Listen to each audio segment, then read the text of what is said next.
Welcome, welcome, welcome everyone to Karmic Dynasty.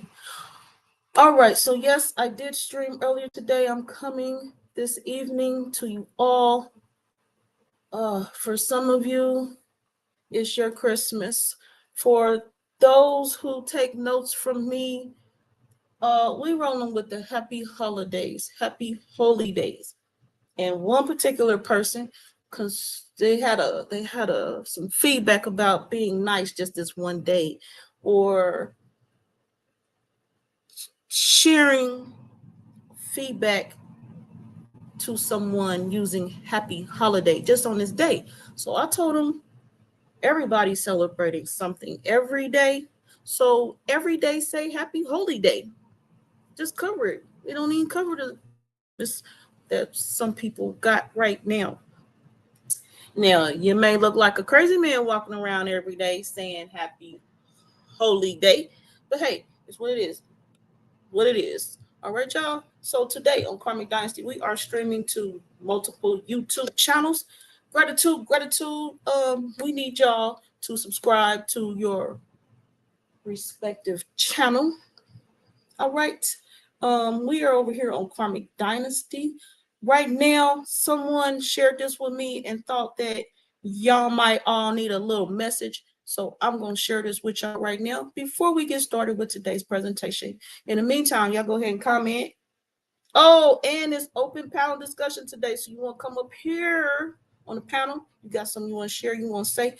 Go ahead. Link is in the description below. Come on up on the panel. Let's talk about it. In the meantime, here go this gift from somebody, one of my close viewers for y'all.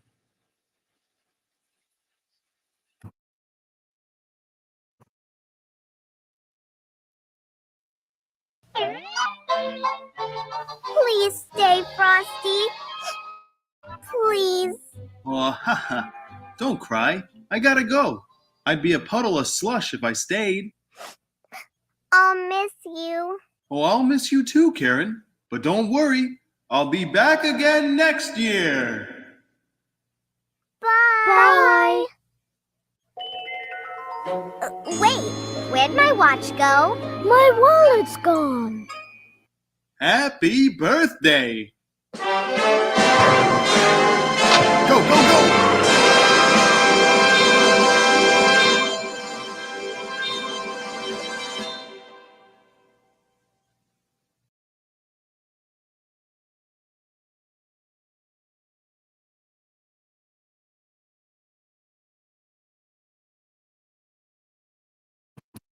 All right, I'm over here in the arts and crafts. So excuse me. So yes, that was given to y'all from one of my viewers. So now on here you see this date on what I'm about to share with y'all. Tonight we're gonna recap some Karmic Dynasty content. I'm not gonna redo my thoughts. I'm not gonna redo this stuff. We're gonna recap what's already here. So I did this 4-part series. This first part is called Jesus is a Horse, but of course. Peace, Cody. Peace to you this evening. So we gonna play this and look at this right quick. I'm over here. I got the scissors in my hand. I'm over here with the paper and the glue. So we gonna look at this. I'm gonna commentate on this again. Links in the description. Live panel. Bring yourself up here and let's talk about it. You got something to say. Let's roll.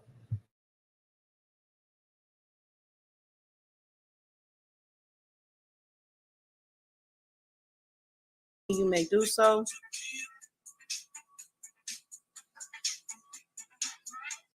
Presentation.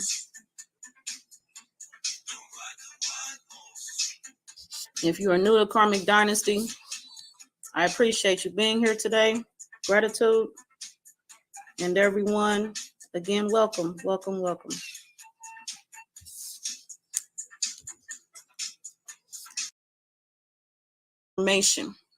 The information today I'm bringing to you is from this book.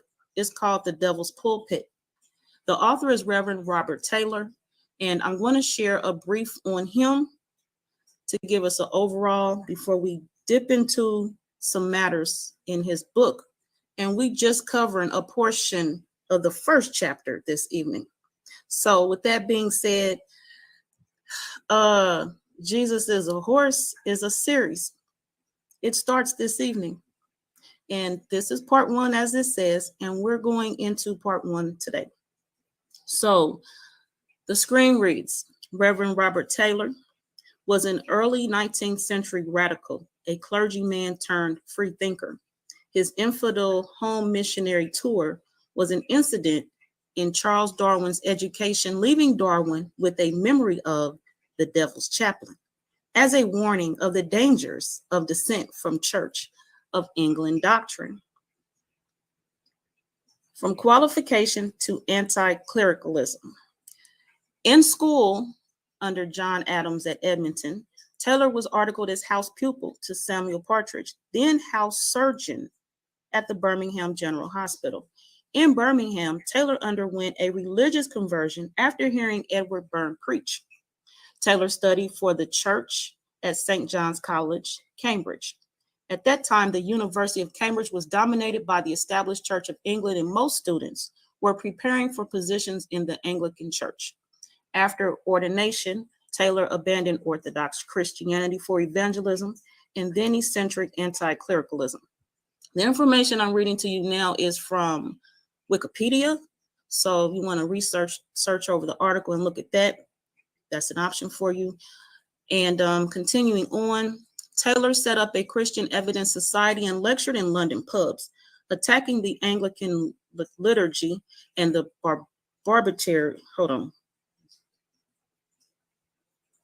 barbarities of the establishment of what he called his pagan creed. At this time, blasphemy was a criminal offense against the faith by law established, and he was sentenced to a year in Gaul. In his cell, he wrote the Diegesis, attacking Christianity on the basis of comparative mythology and attempting to expound it as a scheme of solar myths. He was an advocate of the church myth theory and has been described as a staunch defender of the mythicist.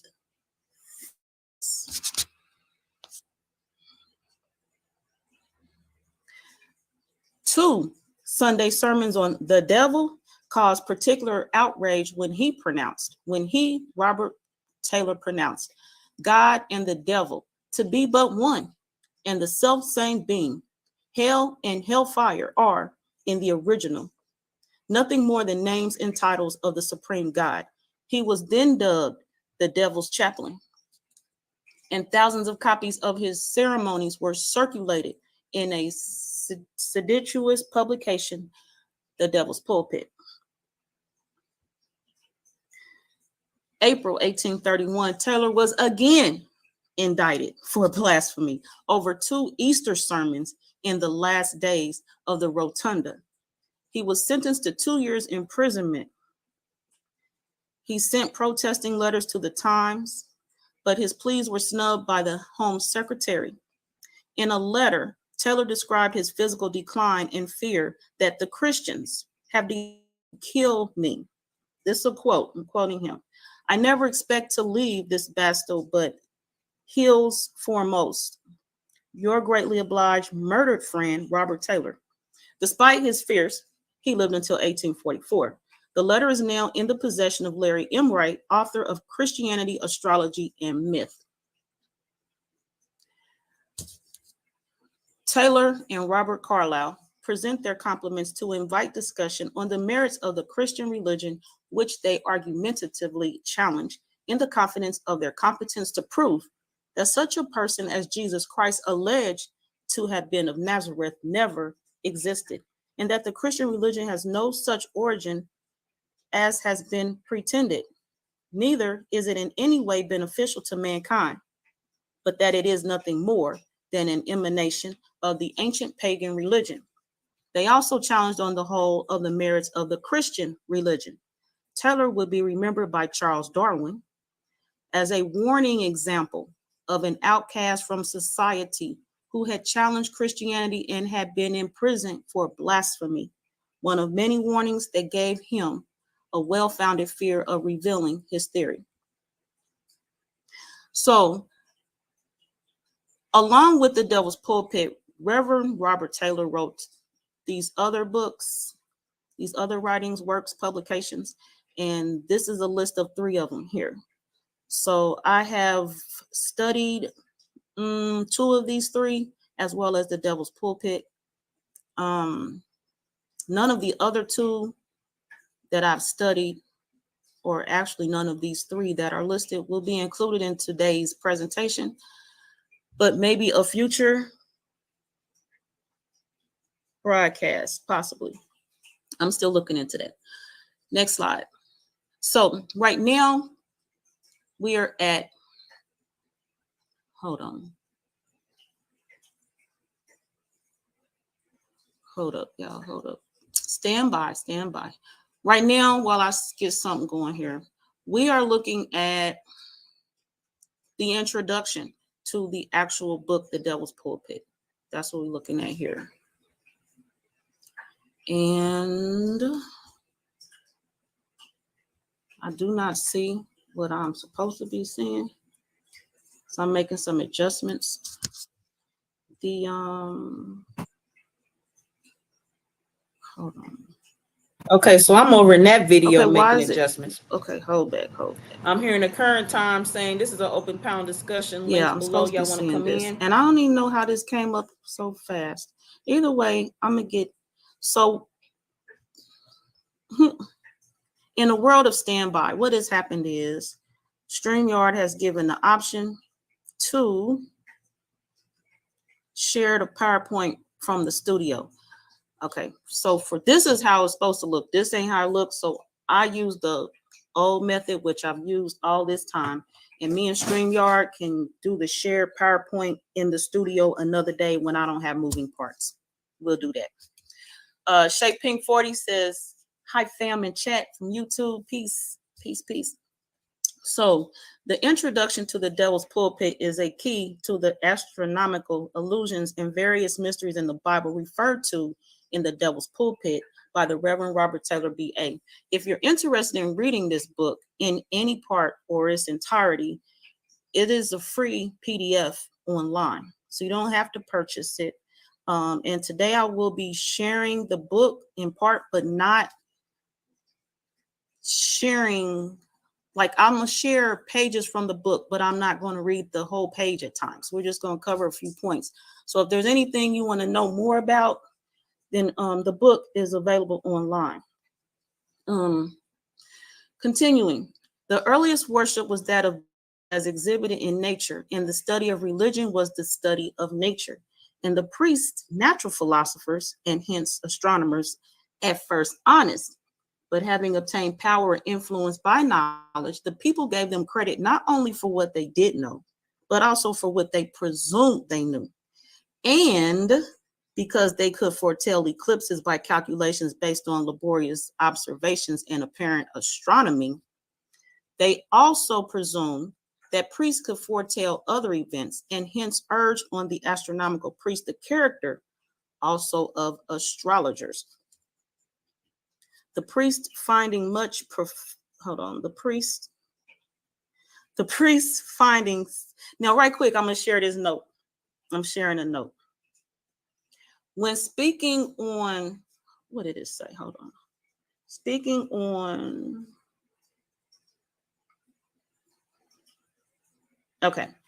Right quick, I'm going to share a note that I heard, I've learned from Ramutef Queb.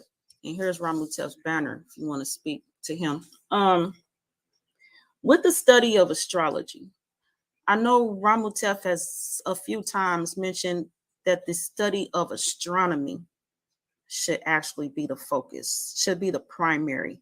Astronomy, not astrology. So the clarity on that, you could ask Ramutef about it, but I just want to give you all that note. Gratitude. All right. The priest finding such professions a profitable source of revenue drove these studies to extremity and made mystery where none existed. As this enhanced the priestly character in the conception of the people, to preserve this influence and power, the profession or their itinerant poets directed the common people, stirred them up to war, or lulled them in superstition, while others directed the education of the wealthy and served the offices of priests, lawyers, physicians, teachers, and statesmen, and all banded in a secret order. One system in substance governed them all, and the worshippers of fire in Persia, of the sun and moon in India and Egypt were substantially the same. Each worshiped God under the symbol of fire or the sun as the most prominent object in nature, affecting being, life, animal, and vegetable, and performing the offices of a good and wise deity.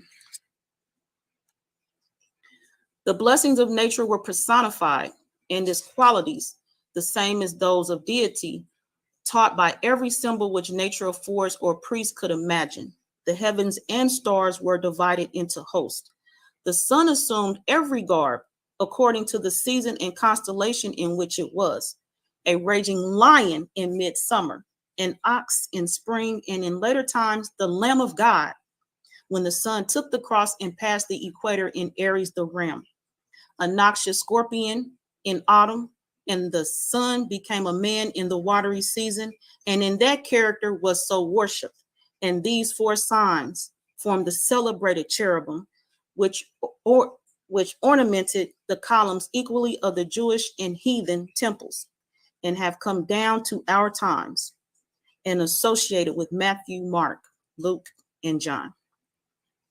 The European church, who copied it from a Roman church, who copied it from a heathen temple, thus showing the connection of Christianity with the ancient worship and throwing some doubt on the reality, even of the existence in flesh and blood of Matthew, Mark, Luke, and John. For here, they are represented as emblems of the seasons.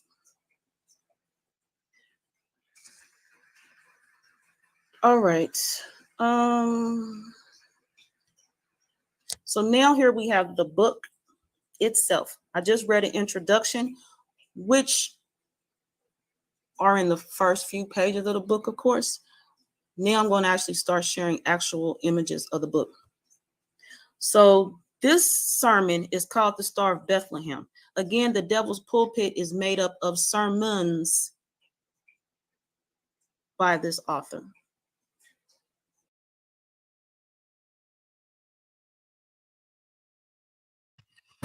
All right, so again, break, commercial break. All right, this is a live panel, open panel discussion. Link is in the description below. If you like to have something to say up here on the panel, this would be the day. All right, shout out to Sister Bell. I see you. I appreciate you being here. Now, the video clips that I'm sharing today, full video links, watch the full video, link is below in the description. I appreciate you all. Now, we're going to move over to Jesus is a Worm, part 2. See what we do with this one. I'm going to move this along.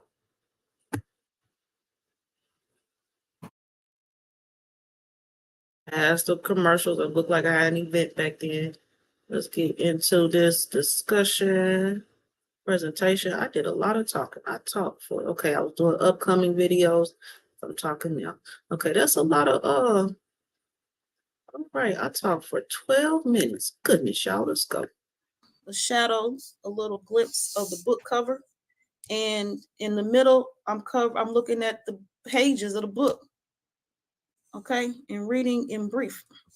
Let's see. And let me go back a few so we can catch up where we was at. So Jesus is a horse, part 1. But of course he is a horse, huh? Well, part 2 says he's a worm. Let's look at where we ended in part 1 to get into part 2. Let's come up here. Jesus Christ was a cockchafer or Maybug proves that the saint must have been right from those words of God himself in the 22nd Psalm, where he expressly says of himself, "As for me, I am a worm and not a man, where the Hebrew word, which has been translated a worm, as a great Concilius thinks should have been translated a cockchafer.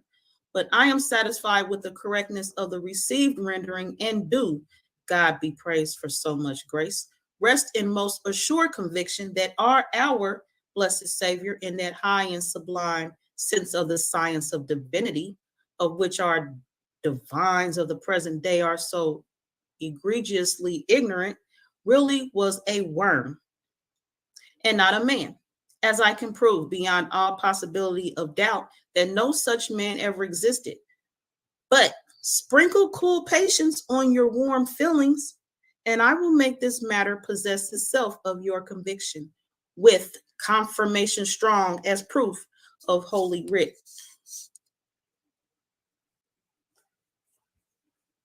That our blessed Savior, the only true God, really was a worm.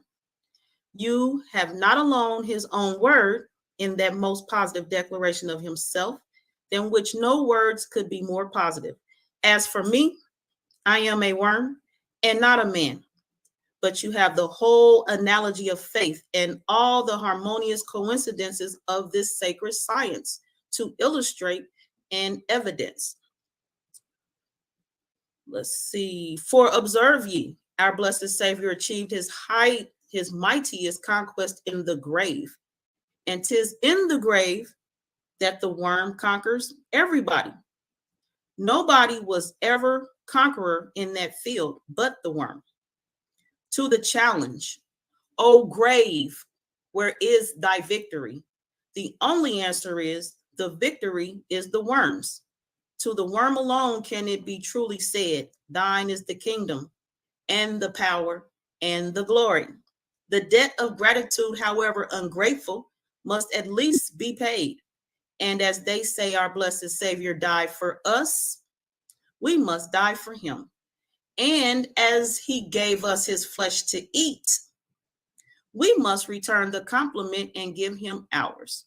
We must go to the Lord's Supper, as it is very accurately called the Last Supper, where we shall not be shown up as the company, but be served up as the dishes, where we shall be at supper like Polonius in the tragedy.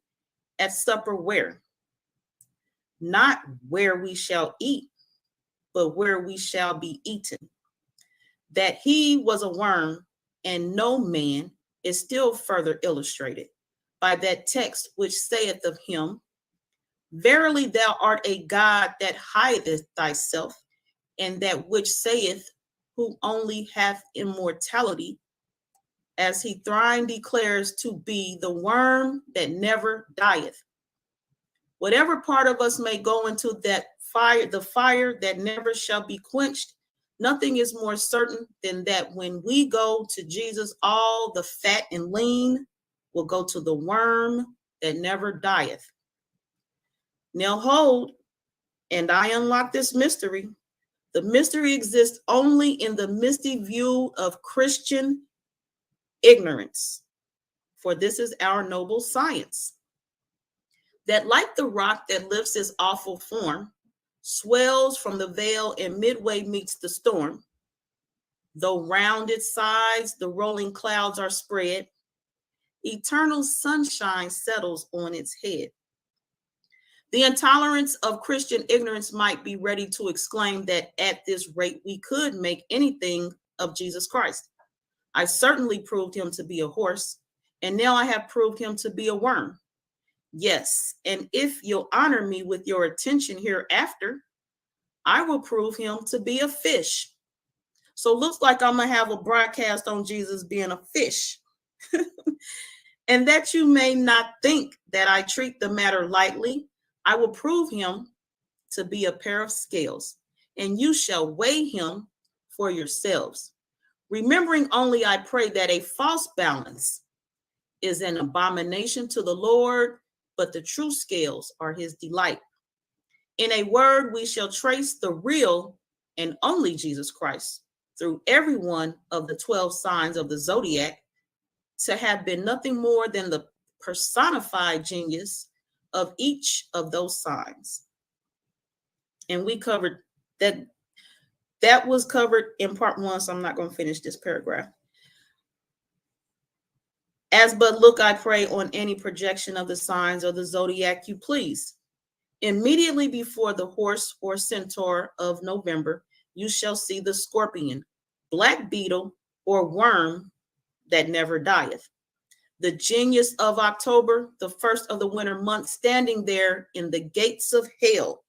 That is the point at which the sun dips below the equator, and there stands the worm to testify to the whole world that from the pest of Christianity, I shall show you that though it may be possible enough for the dunce and the fanatic, the half idiot, or the 3 parts knave to still continue to take personifications for persons, allegories for histories, and the mere machinery of science for its ultimate scope and end, it is not possible for a man of learning, whose learning has never taken its fair range in these investigations, not to know that the Christian religion, as taught in this Christian country, is what I may not call it, craftily practiced by great and mighty knaves.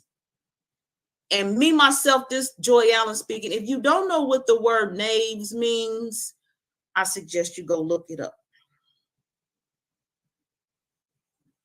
It's been covered in the Nursery Rhymes Decoded video, Rubber Dub Dub, 3 Men in a Tub. Check it out. Upon the simplicity of ignorance and the impotence of childhood. Okay, let's read this.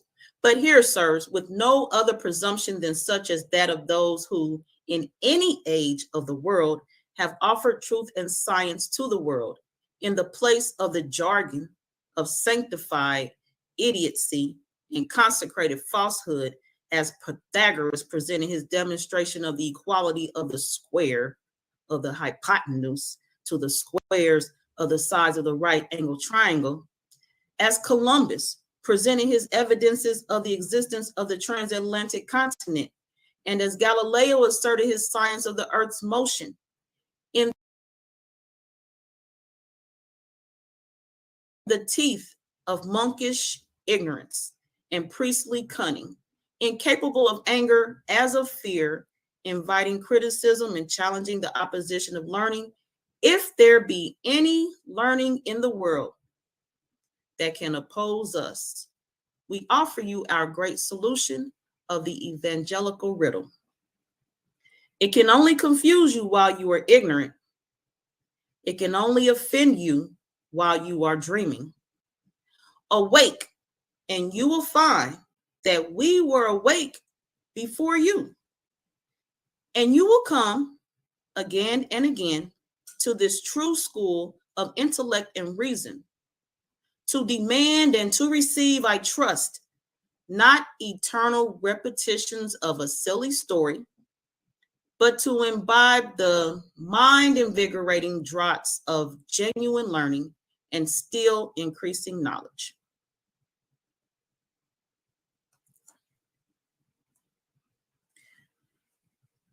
They had but the same and no other means and ways of communicating the ideas they acquired. Let's see.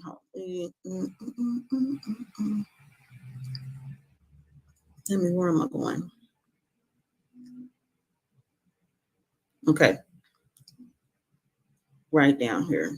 Hence arises the large and very extensive class of words called radicals.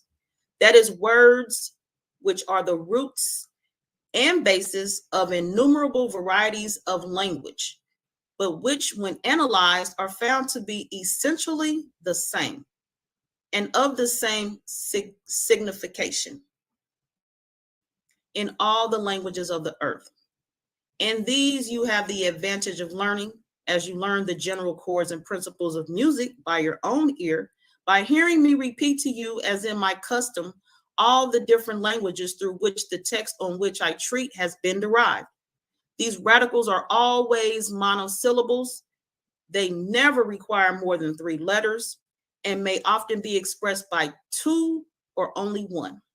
Hence, the earliest or most ancient languages of men are all monosyllabic, and all the combinations found with them are merely grammatical and artificial variations of the sound, but not of the sense, and have been introduced in much later times, sometimes poetically and tastefully, but oftener to hide and conceal the original source whence they were derived.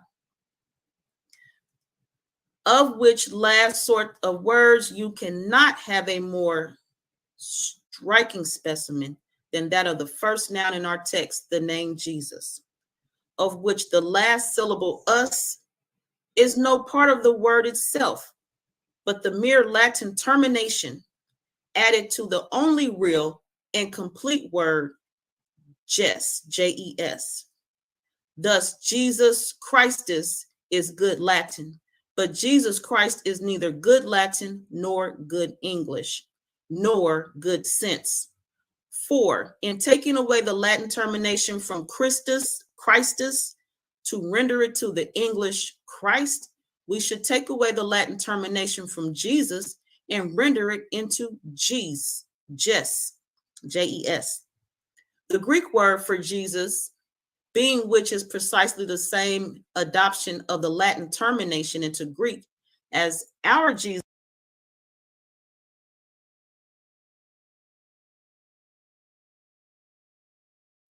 All right, another break. I'm stretching over here. Another break. I'm over here in my arts and crafts Presentation. table. All right. I'm about to get this. What's this? First Part slide. 3 revisiting. Yes, part 3 we are revisiting. Now, again, for those who missed the memo, open panel discussion. And look, I see we got Harry Jones coming here. So somebody heard me. Now, oh, and the videos I'm playing today, these portions, you watch the full video. In the description below is links to each video. Watch it in its entirety. It is on the YouTube channel, Karmic Dynasty is where the links will take you. We are streaming to multiple links today. I am now, though, first welcoming Harry Jones to the platform. I'm not familiar with this name or this image.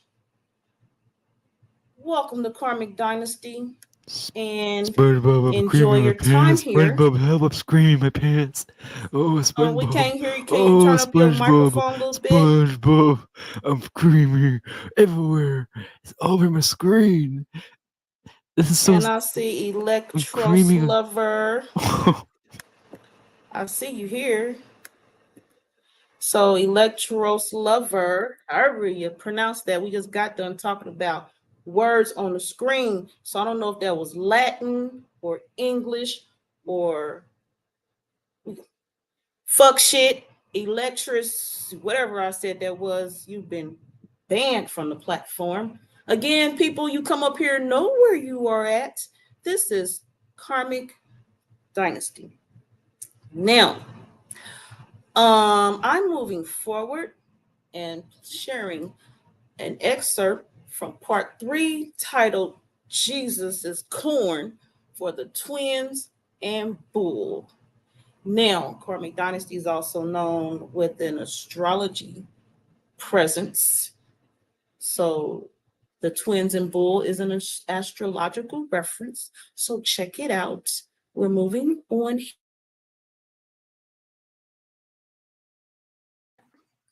Reading briefly,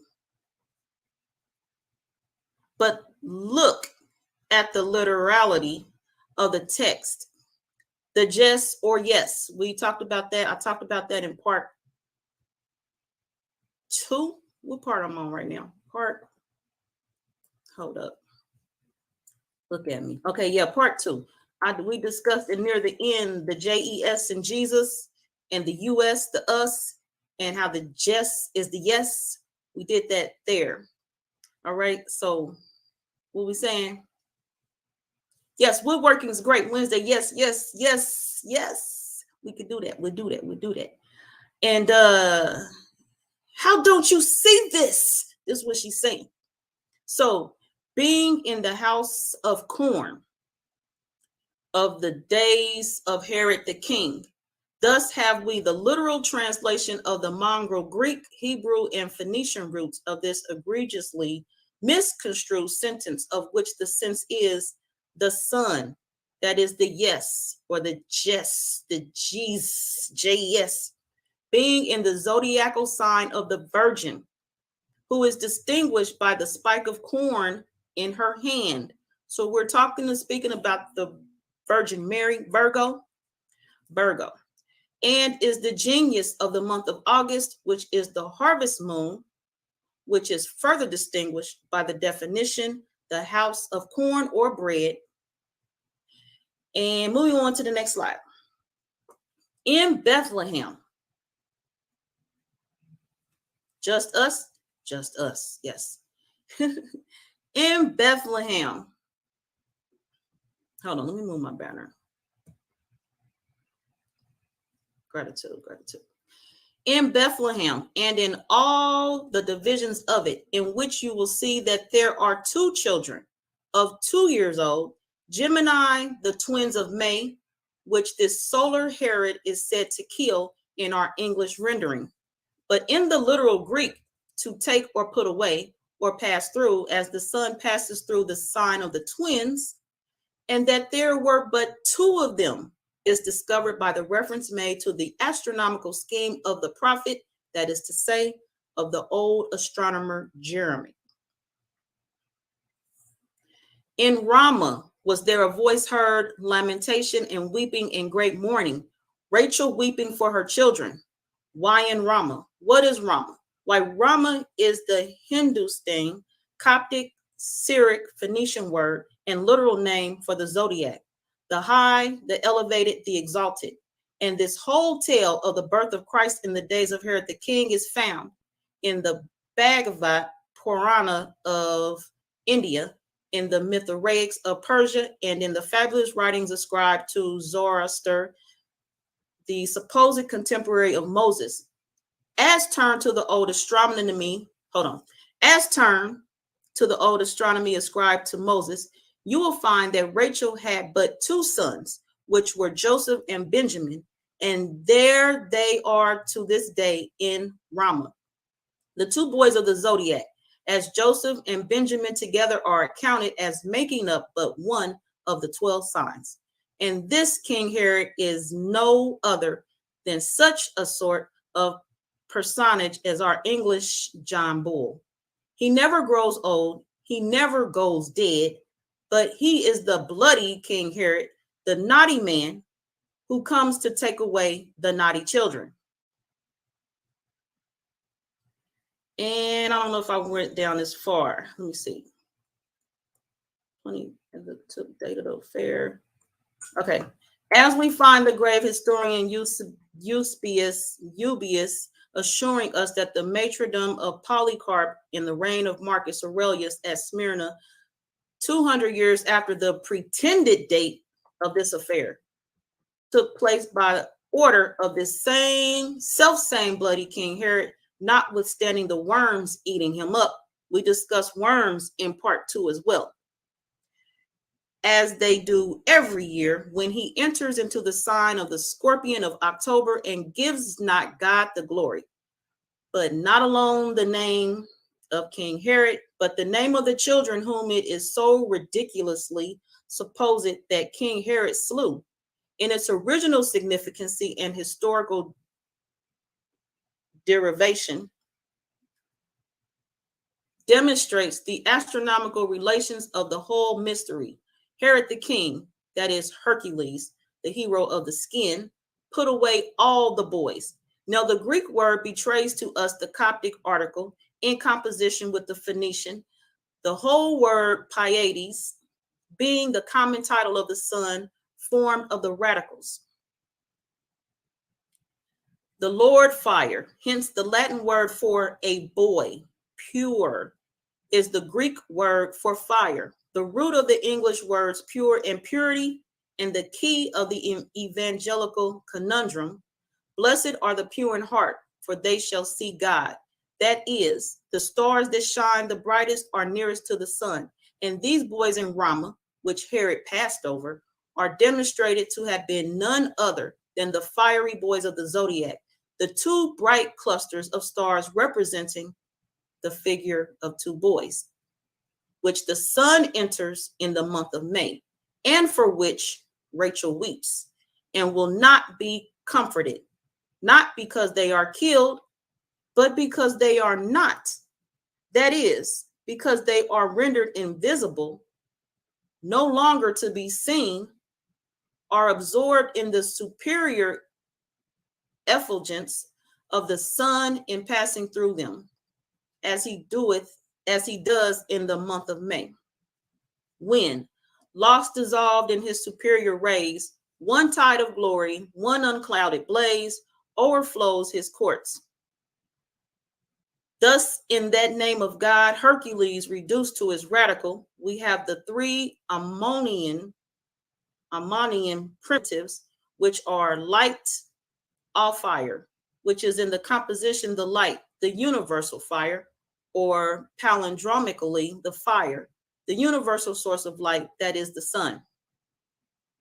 As there in the zodiac, in the line of July, is the Clinian lion, whom the light, the universal fire, that is the sun, the King Herod, the hero of the throne of David, his father, to order and to establish it with judgment and with justice forever, had their verification in the pretended real history of such a king of the Jews, who, if his history were historical, presents us with nothing more than the history of a thief born in a stable, living on the high road and dying on the gallows. A king of the Jews that never had his title recognized but in a sarcasm, never triumphed but on the cross, never reigned, but as if all our kings should be like to reign in that same fashion. We should not long want radical reform. But turn we to the sacred text itself of the astronomical Micah, than which nothing can be more astronomical. And thou, the house of corn, mansion of the virgin, genius of increase and abundance, though thou be little among the thousands of Judah that make up the various signs of the zodiac, out of these shall he come to me, or shine forth, who is the governor of Israel, that is, of the whole solar system, whose goings forth from the east have been from the days of eternity, that is, the sun beyond all possibility of being anything else, the never created, eternally existing sun, whose goings forth from the east to pass through the 12 signs of the zodiac, most literally and really have been from everlasting. And what means the astrology by those words? And thou, Bethlehem, though thou be little among the thousands of Judah, but the astronomical fact, which if you will but look upon the thousands of Judah, your own eyes will testify that the stars which make up the constellation of Bethlehem, Ephratah, which is the sign of the virgin or good woman of the zodiac, are particularly small. Those that should make up the head especially, being so minute as to hardly be visible to the naked eye, which gave occasion to the allegories for their joke, that if you want to find a good woman, you must look for the woman without a head.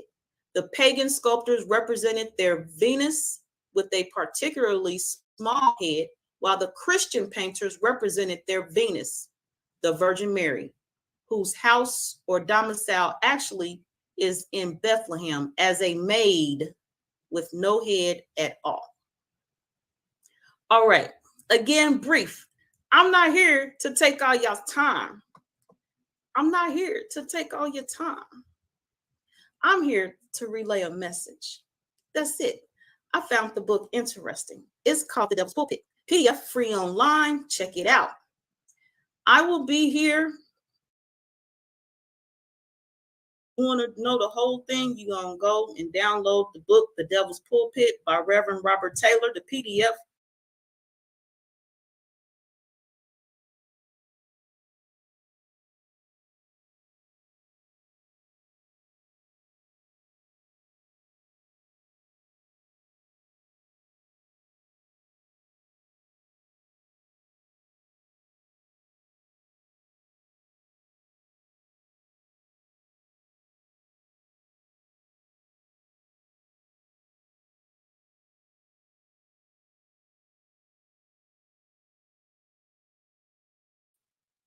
All right, so I see y'all's missing my commercial break. All right, so I'm got what I got here. Looks like I have 2 more videos to share portions of with you all this evening. Link to the full video of any one of these I'm sharing today is in the description below. I am here in present time. You are watching portions of videos from another year. I'm not coming up here and repeating same old stuff about a Christmas. I ain't coming up here with no new content. I'm rolling with this right here. Jesus is a horse. Jesus is a worm. We're looking at Corn and the Twins. And next, till the world do something different, we are looking at baby worshipers and child sacrifice. Also, this is an open panel tonight discussion. You got something to say? You want to come up here and talk about something? That's fine. The link is in the description. Bring your cell phone up here. Again, know where you're at, because you will get banned like the other creature who was just up here. No lie, no tails. This is Karmic Dynasty.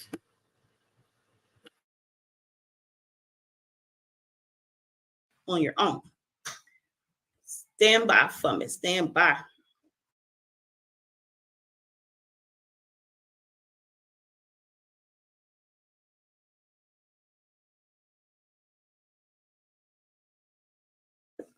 All right.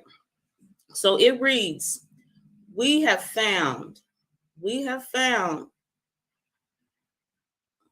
historically that these very words, that is the meaning of them in the whole identity of everything they refer to or by any possibility could refer to, are a direct plagiarism from the Sanskrit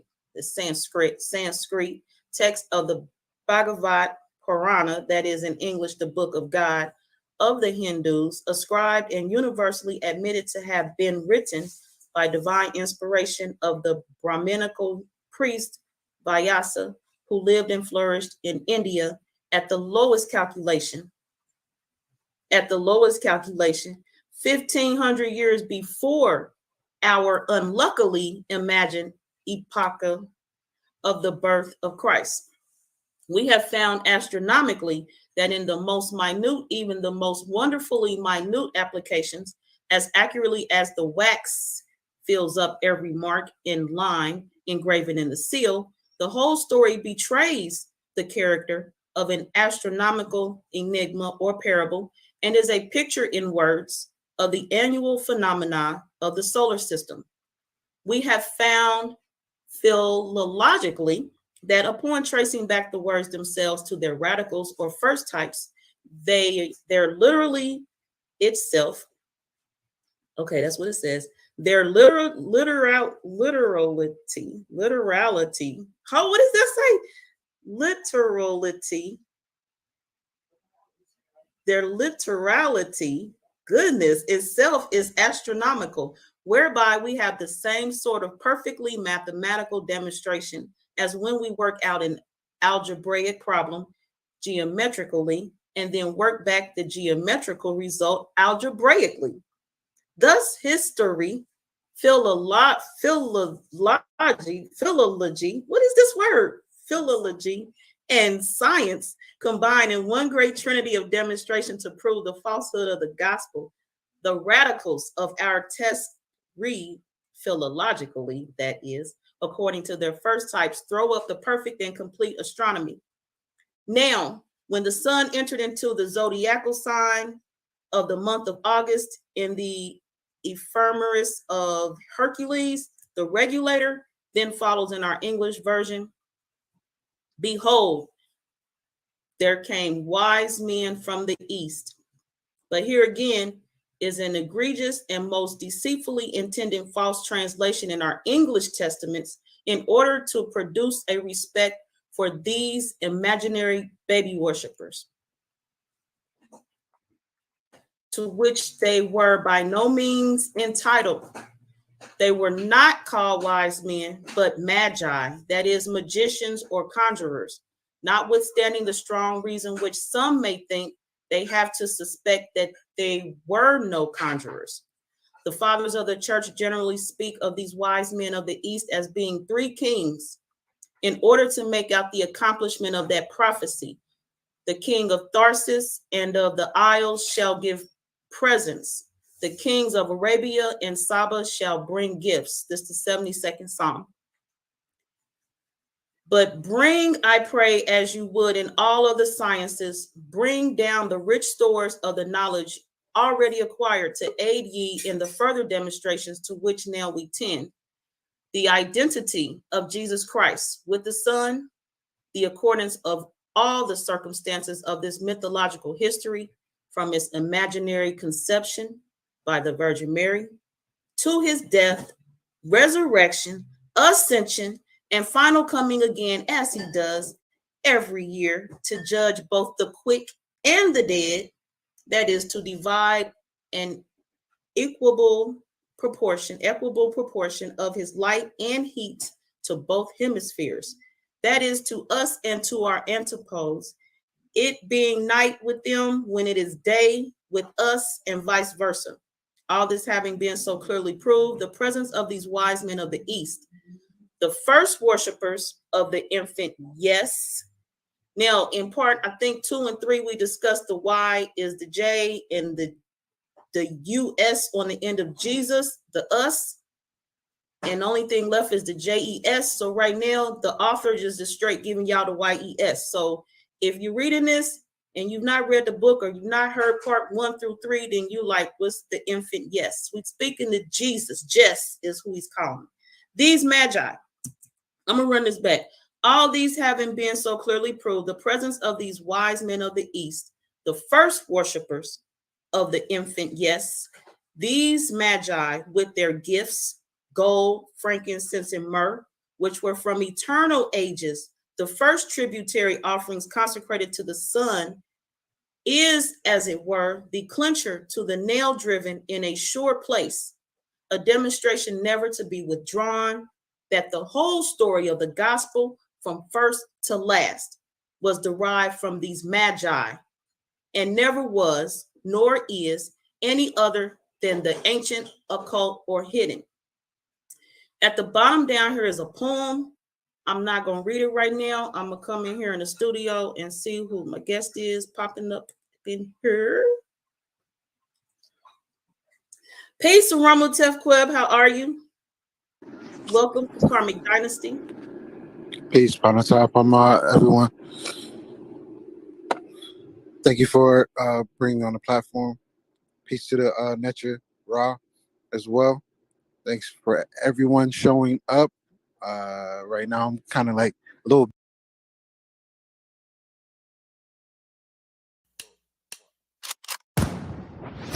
Call me a god. Call me a god.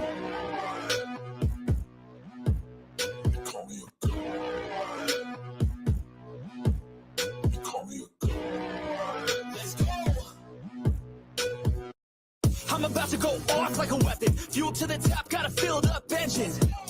In my thoughts, obsession. I will not stop, no, I'm never second guessing. I got a God complex. Haters love to hate, but I never feel pressed. Got a lot on my plate, but I never get stressed. I'll take all the pressure like I'm acing this test. Oh, tear it up like I'm Jason. I see the world like it's ready for the taking.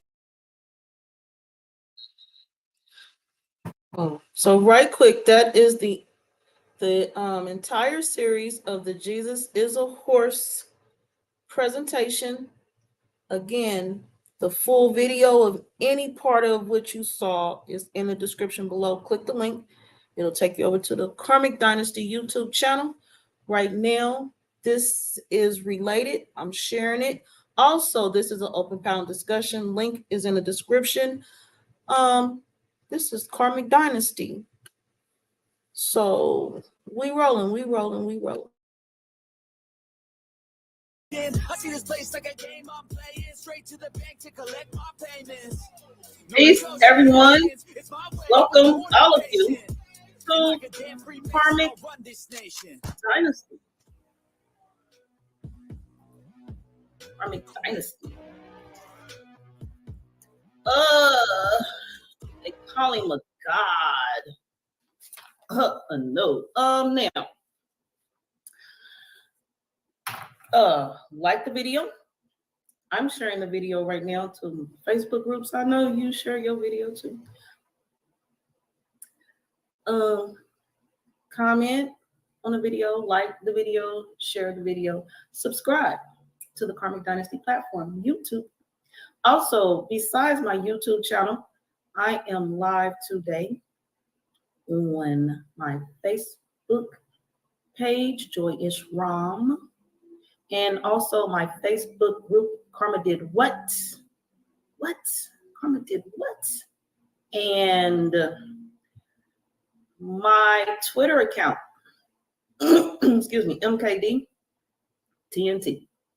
Now, as I share these, I'm going to right now acknowledge the Emperor of the Karmic Dynasty, Abdiel Ben Levi El, and we are streaming live in the space he has provided on his YouTube channel, Tribe Up 777999. Now, again, peace.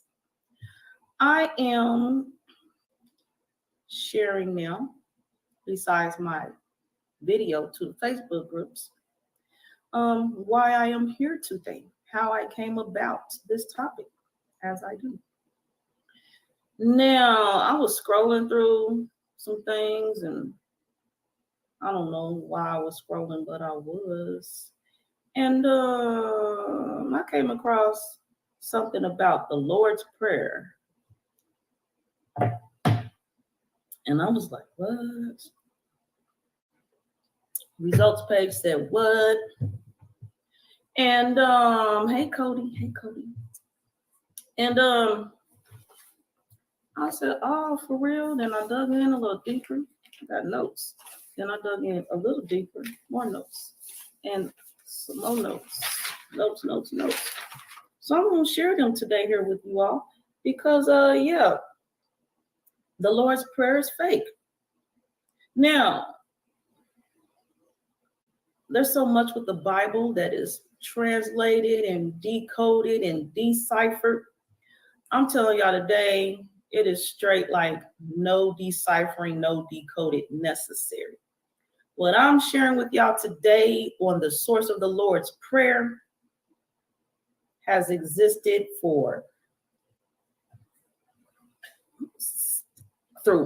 from ancient times in a text that is still used in religious settings today. Same text, same book. Now, somehow it's been translated 3 languages before the English into the bastardized English language system.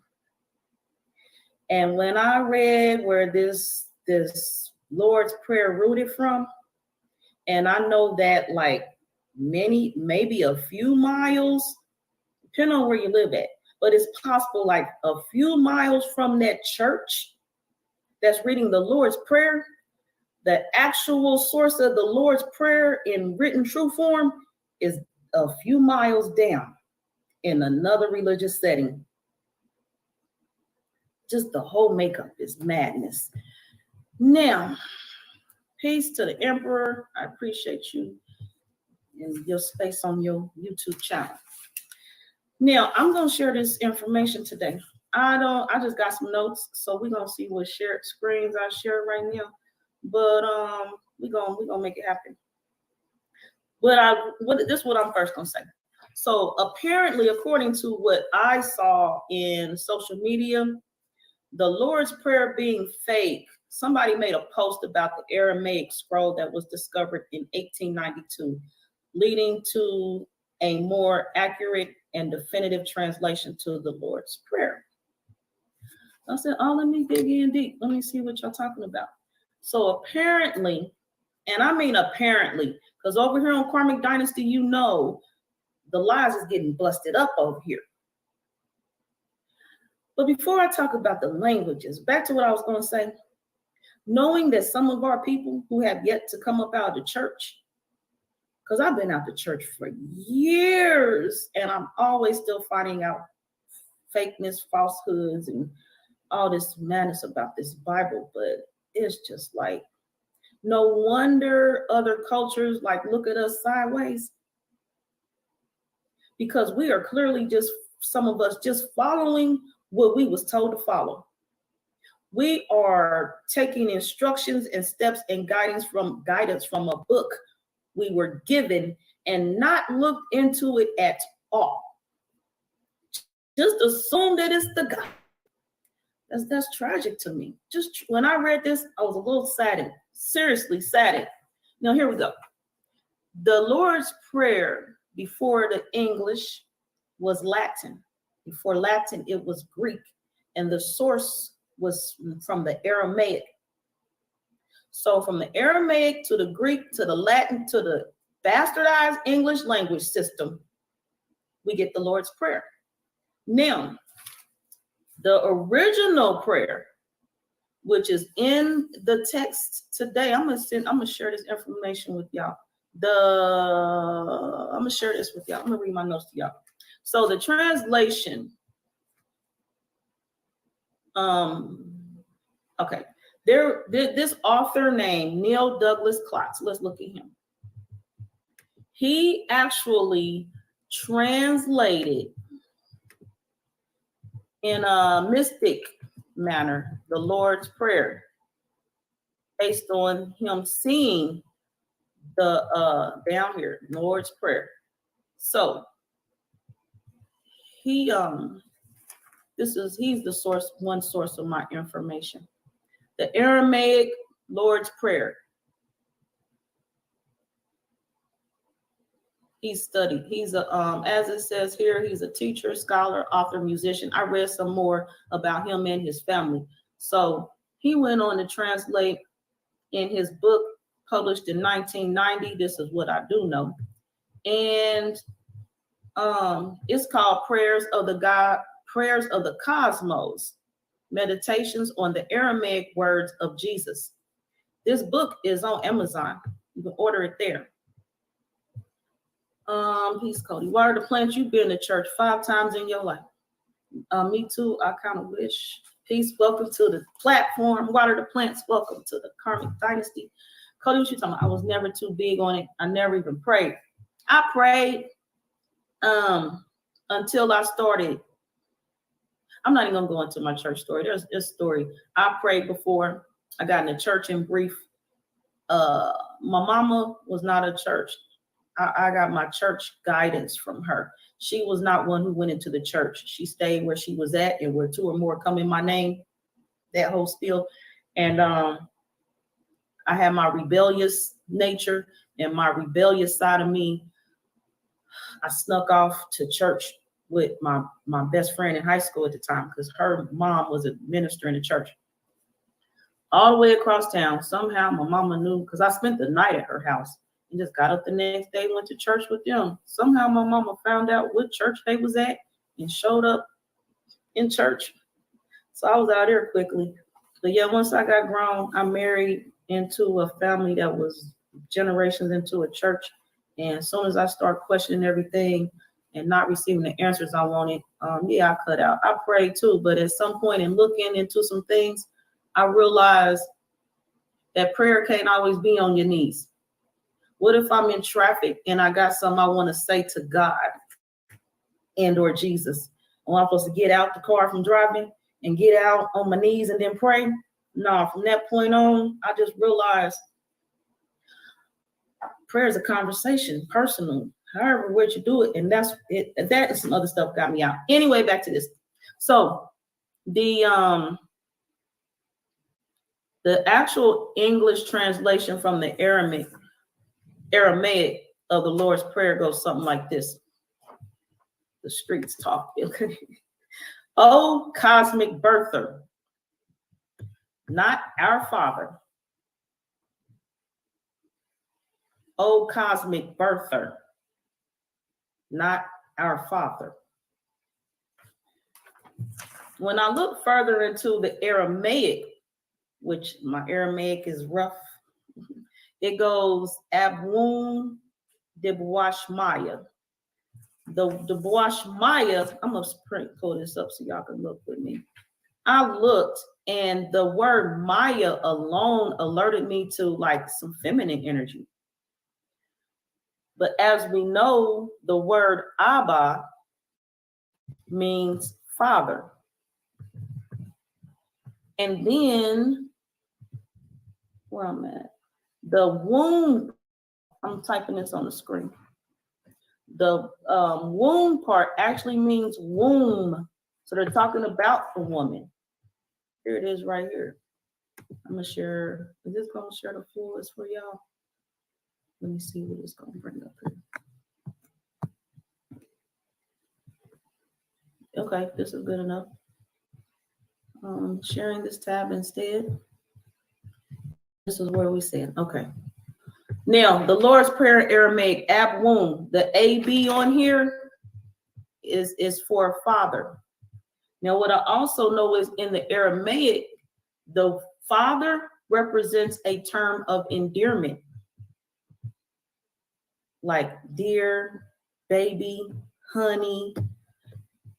Abba is father in some places. In the Aramaic, it's a term of endearment. So actually, the womb is what is being spoken of in this phrase, the Lord's Prayer, right here. It's even up here. See, Ab here, father, and womb is womb in Aramaic. And then the Maya has its feminine representation as well. Peace to the matriarch. Yes, everyone. Be sure to like and share, subscribe to the platform, support the future. And she speaks, what up though, to the royals. What up though, matriarch. So moving forward, again, is the translation on here? We can look at it together. Okay, this is something else. Okay, O cosmic birther, again it goes. Of all radiance and vibration. We need to bring up the Lord's Prayer for those that don't know what it is look like, because we may have some people that don't even know what I'm talking about. Bring that up.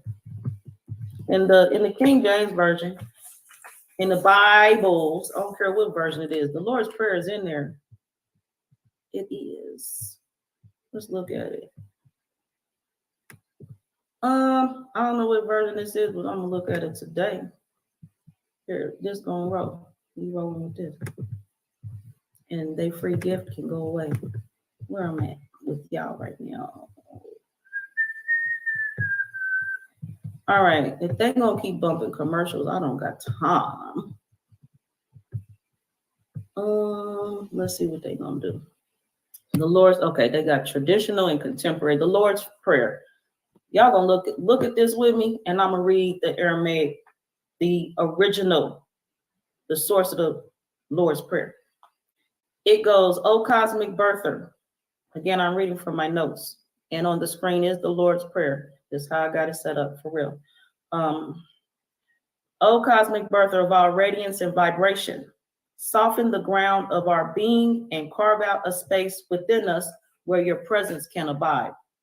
Fill us with your creativity so that we may be empowered to bear the fruit of your mission.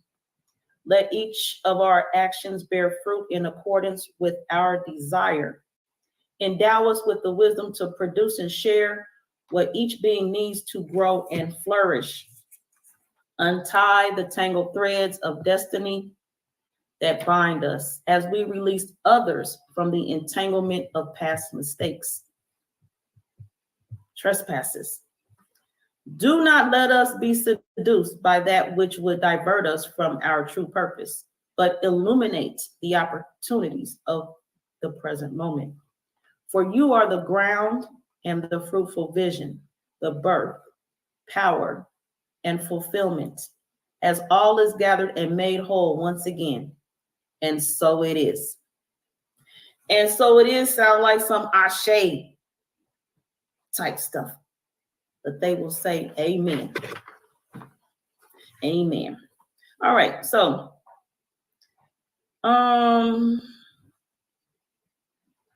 Okay, that's all I'm sharing from over there right now. Because I need y'all, if you want to know more, go and dig in like I did. Because it is crazy right here. Now, I'm going to go and type in this source right here so you can see more of where to maybe direct your path, light your steps. And also, because I'm not about to, I don't think, attempt to pronounce some of this stuff. I looked over it at the time. I'm not about to redo it. Now, here, this phrase right here, this. Okay. This Sinaitic palimpsest, which referred to the discovery of Sinai of an early translation of the Gospels of Matthew, Mark, Luke, and John. That's what this phrase here is. This here, along with this, I'm gonna give y'all another word to look at. While y'all look at that one. I'm typing it in now. Y'all can take notes. Oh, they would call this Bible study, huh? Bible study. All right, we're sharing this tab instead. And Curetonian Gospels. Okay, so the first word, the Sinaitic palimpsest, and this Curetonian Syriac is one of the two surviving manuscripts of the old Syriac Gospels. This text represents a precursor to this New Testament. I'm typing, give y'all now.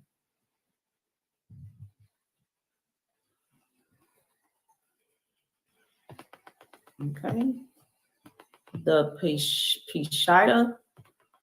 This is, hold on. So the other text represents a precursor to the Peshitta New Testament, which is the standard version of the Bible that exists in classical Syriac Aramaic. Think of this right here. This right here. Think of this as the King James version of the Syriac speaking church. They still use it to this day. This tradition still uses this text through to this day from ancient times. So this is the source. However, this is translated in English without the rape violated addition to say our Father when it is O cosmic birther. That's what we're looking at.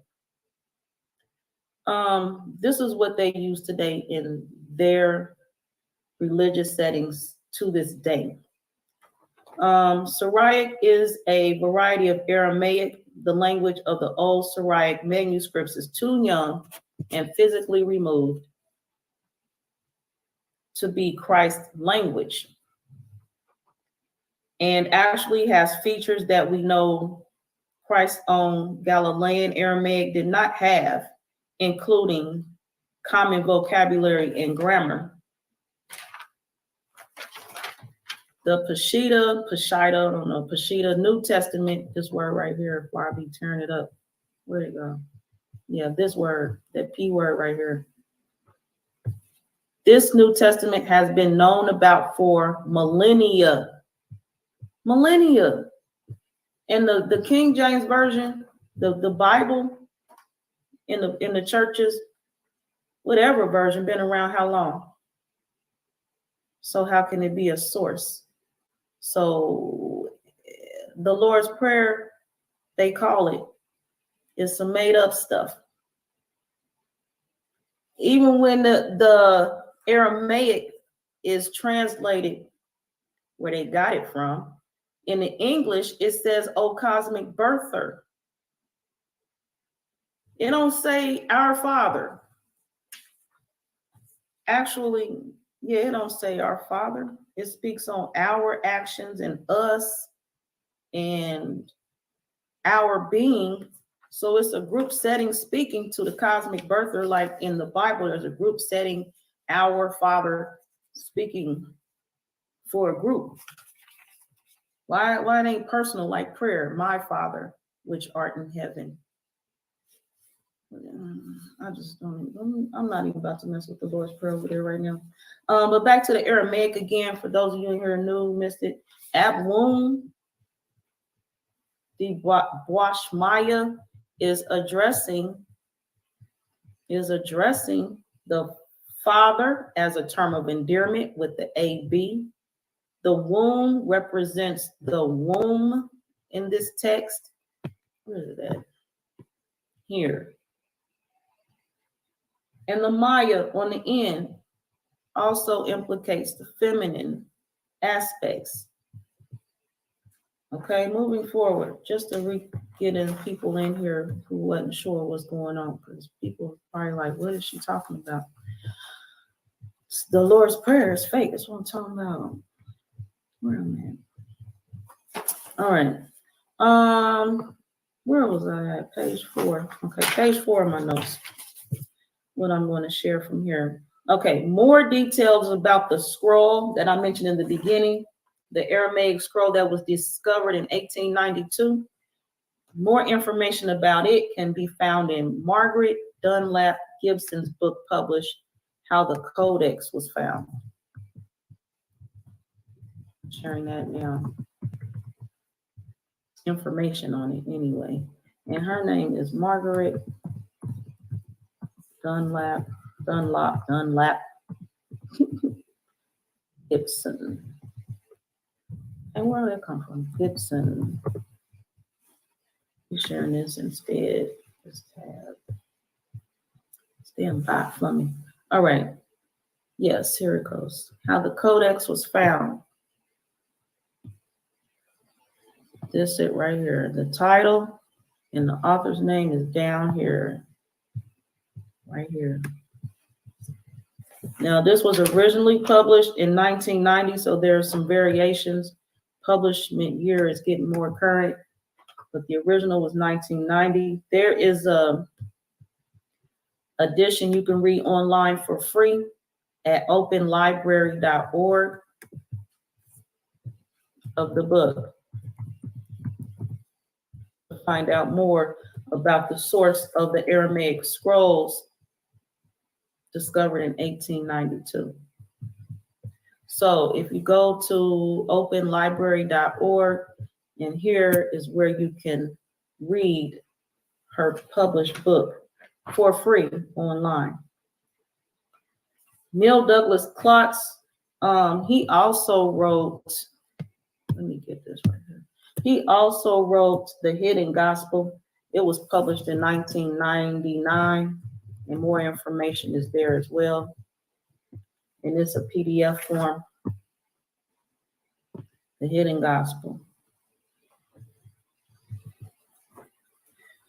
Now, ancient Semitic languages, their root and pattern systems, and their way of knowing, epistemology,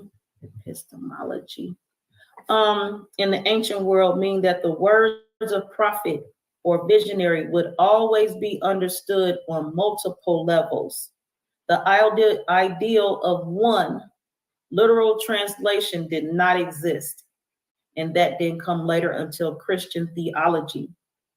Neil Douglas Klotz says the Old Berther translation, which is the English, let's go back. The Aramaic to Greek to Latin to English, the English version from the Aramaic source of the Lord's Prayer, which actually starts out, O Cosmic Birther. What he has is a paraphrased version.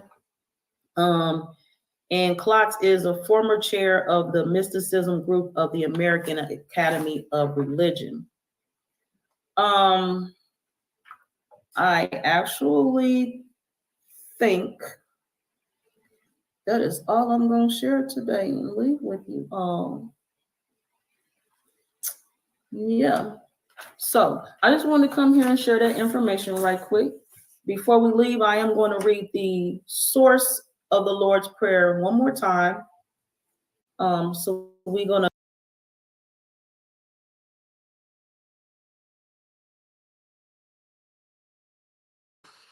All right, okay. So again, you want to see that video in its entirety and any other video portions you saw today, the links are in the description below. Of course, I appreciate everyone who has been here with me this evening, those who have spoken out loud and those who have not. Those who have attempted to speak out loud through the open panel discussion and brought what content to the platform? All I heard was a bunch of gibberish and like static. I don't know what that was. So I kicked them out the studio, banned them. I didn't kick them, I banned them from the studio. And then I seen some more attempts to come up in here with some static. So I had to simply banned it. The bandit. All right, so Jesus is still a worm. And we can continue with this Christmas chaos annually if y'all want to. Karmic Dynasty is gonna be here to bring it. Now what I want to say. Let me see. I think that might be all. Yeah, that's it. You want to go check it out. Description. Check it out below. It's down there. I'm out of here.